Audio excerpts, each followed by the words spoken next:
I was in the back of an ambulance, being rushed to the hospital. I remember laying on the stretcher with a neck brace on, straps across my entire body, asking myself, what just happened? Just before that's when it hit me, and it wasn't as much the vehicle, but the moment right before that struck me the most. It sent me flying back further than any vehicle could have ever done. The moment before getting hit by a car changed my entire perspective on life. It's the reason I'm standing here today. But what if that moment never happened to me? You see, one of the greatest ironies in life is that most people go through it waiting to say, I love you, waiting to quit their job, or waiting for that moment to start living, but they never do. 5 years ago, I was lucky to be hit with the moment that finally woke me up, but you don't need to get hit to wake up too. This all happened to me back when I was a student at the Richard Ivey Business School. I was competing in a business case competition, and I was just about to go and present in front of a panel of judges. I'll never forget this. So my team and I were standing right out front of our classroom doors, eagerly waiting to go and present, when we realized we left our presentation at home. Home was right across the street, no more than 200 meters from where I was standing. So naturally, I thought I could just bolt it out of the building, run across the street, grab the presentation, head on back. I can make it back in time. So that's exactly what I did. I bolted it out of the building, ran across the street, and made it home. I grabbed the presentation, went to head back, and that's when it happened. I didn't make it back. I looked to my left, started crossing the street, and when I looked to my right, I was blinded. Blinded by two headlights beaming at me like a blazing sun. I froze like a deer in the headlights. I remember feeling paralyzed, like my feet were stuck in quicksand. I couldn't move. Now, for those of you who've had a near-death experience, you know that in that moment, you're not scared of dying. No. Everything slows down. You have time to think. And as those headlights came closer, and I realized this actually might be it, all I could think about were three people. I thought of my mother. I thought of all the things I still wanted to say to her.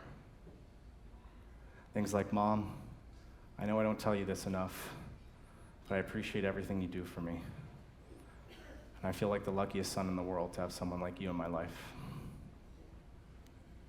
I thought of my father and how I don't tell him I love him enough because it's hard for me to open up to him.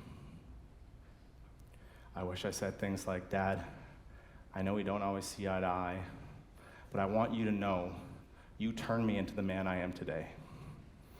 Thank you. I love you. And then I thought of my younger sister, my only sister, and how I don't tell her enough how much I respect her. I wish I said things like, Laura, you don't know how much I admire you and all the qualities you have. And even as a younger sister, you've taught me so much. And despite all that, I hope you still know that I'm the favorite child in the family. And as I was standing in the middle of the road, about to get hit, I asked myself, would I be happy if this were it? And that's when it hit me.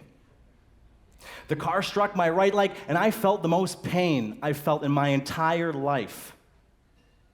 But it wasn't physical pain. No. It was something I didn't even know was possible to feel. It felt like I failed my family. I didn't say the things I wanted to say to them.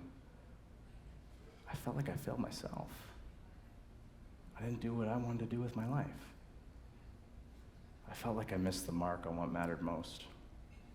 I couldn't appreciate everything and everyone that was right in front of me. The car struck my right leg, sent me flying 30 feet. And when the ambulance came, they found me with my legs and arms in opposite directions, like I was Mr. Spaghetti Man.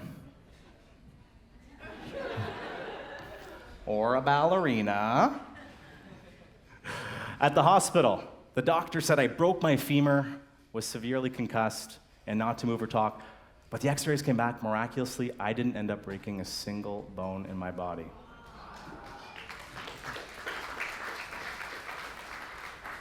Small price to pay for such a big wake-up call.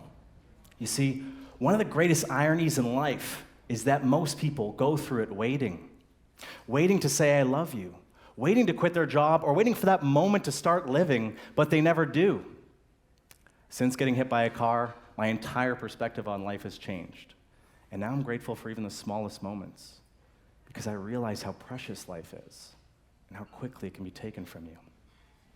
But what I truly learned from this whole experience is that I didn't need to wait to start living a life of gratitude all along.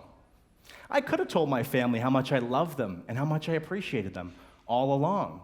I could have quit my job, pursued my passion, started my own business all along. I could have appreciated everything and everyone around me all along. What I realize is you don't need to get hit by a moment to finally wake up. This is your moment. So let me ask you, what are you waiting for?